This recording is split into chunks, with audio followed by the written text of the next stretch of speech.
आम्ही किती कष्ट केले याचा लोक कधी विचार करीत नाही. आम्ही संसार कसा उभा केला असेल याचा विचार केला. आमची पोरं लहान असताना 8-8 दिवस पोरांची नाही गाठ नव्हती मला. आणि आता लोक इतके खाली गेलेत की माझ्या मुलीच्या अंगात कपडे कसे याच्यावर लोकांची कमेंट्स आहे. याच्यापेक्षा काय वाईट पाहिजे मला. आता 4 दिवसापासून माझ्या मुलीच्या अंगातल्या कपड्यावर लोकांनी बातम्या तयार केल्यात मला. पण तिच्या बापानं मला द्यावं घोडे, तुम्ही मला घोडे लावा, माझा पिंड गेलाय. माझ्या मुलाचा आणि मुलीचा काय दोष आहे. पण ह्या कॅमेरेवाल्यांनी 8 दिवसात माझं जगणं मुश्किल करून टाकलं मला. काय मला एक सांगा, मुलगी तुम्हाला आहे, तुमच्या मुलीच्या कपड्यावर एखाद्याने कमेंट्स केली, तुम्हाला काय वाटेल.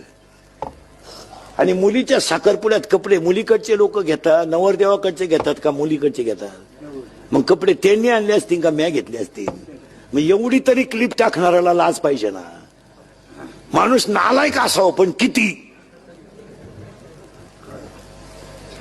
आणि त्याच्यामुळे मी आता कटाळलो मला. मी जवळजवळ आता 2-3 दिवसात टाकणार एक क्लिप आणि थांबून घेणार आहे. आता बस झाली. 31 वर्ष लोकांच्या शिव्या खाऊन आयुष्यात सगळं चांगलंच केलं.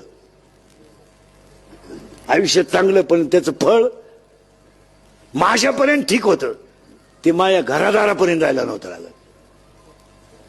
माझ्यापर्यंत ठीक. मी आजही समर्थ आहे ना उत्तर द्यायला. मला अजून 2 वर्ष आयुष्य आहे.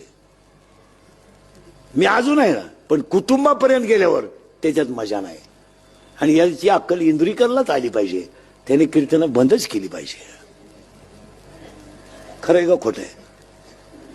तुम्ही काहीच बोला.